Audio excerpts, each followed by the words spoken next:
Assalamualaikum warahmatullahi wabarakatuh. Good morning. Gimana kabarnya hari ini? Apakah sehat semua? Alhamdulillah. Apakah sudah sarapan?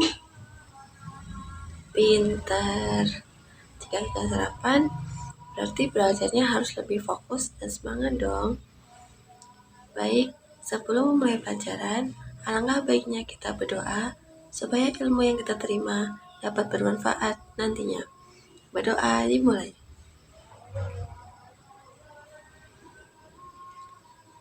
Berdoa selesai. Amin. Baik, siapa yang gak hadir di sini? Nihil semua?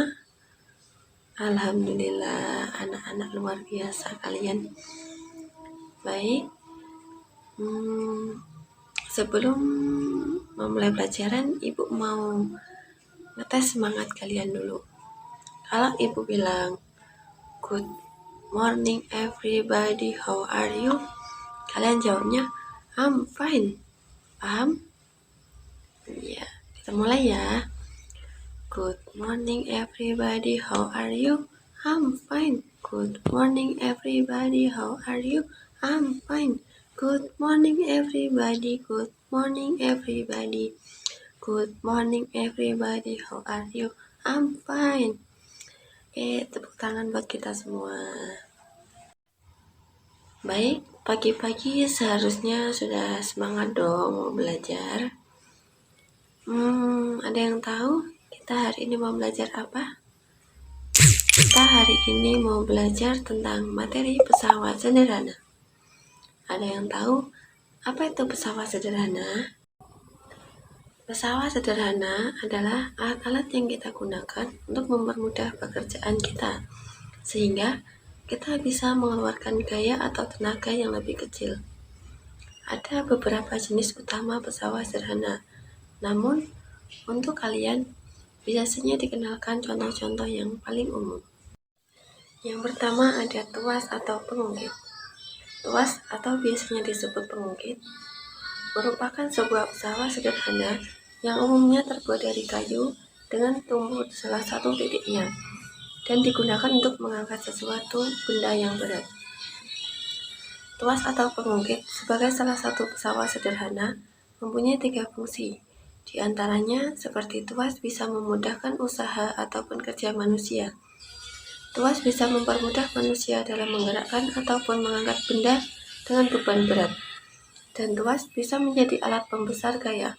Maksudnya, gaya yang dihasilkan akan lebih besar daripada gaya yang dikeluarkan.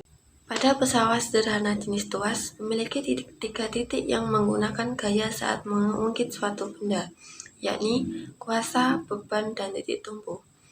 Beban merupakan benda yang ingin dipindahkan atau diangkat. Titik tumpu ialah tempat di mana bertumbuhnya suatu gaya.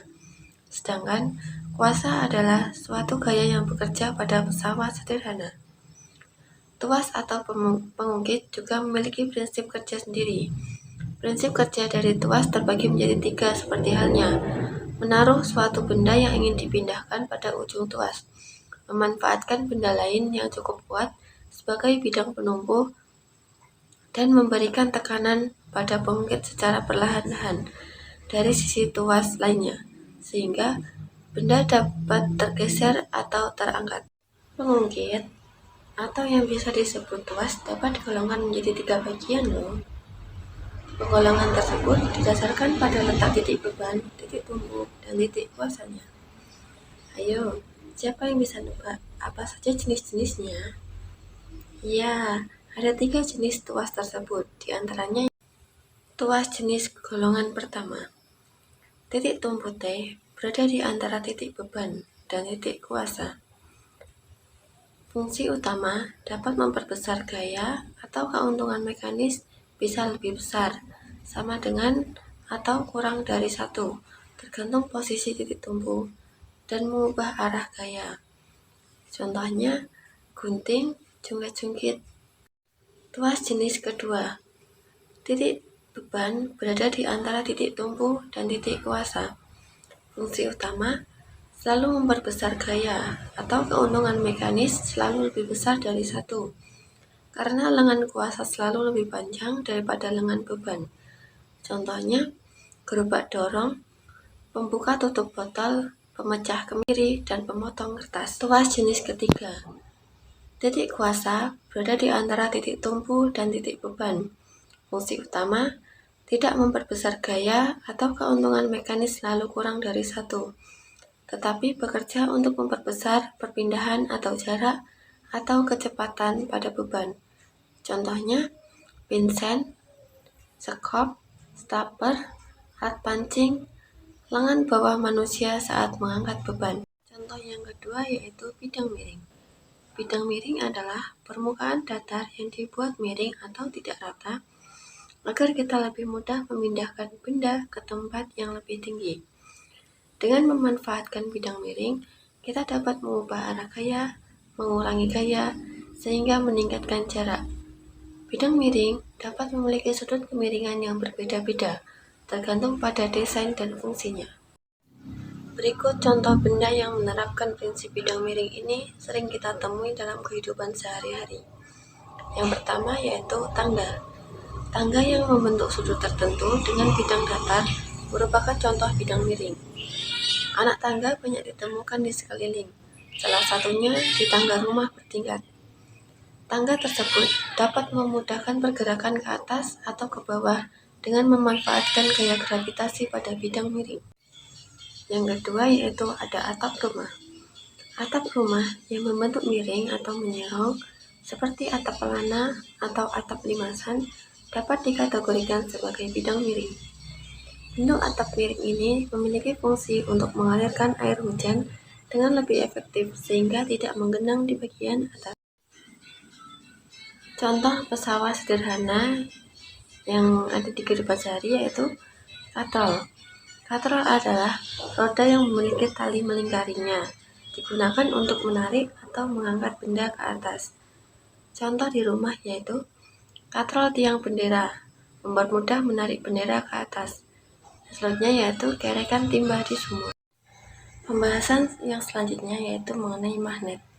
Magnet adalah suatu benda yang memiliki kemampuan untuk menarik benda-benda tertentu di sekitarnya. Sifat-sifat dasar magnet.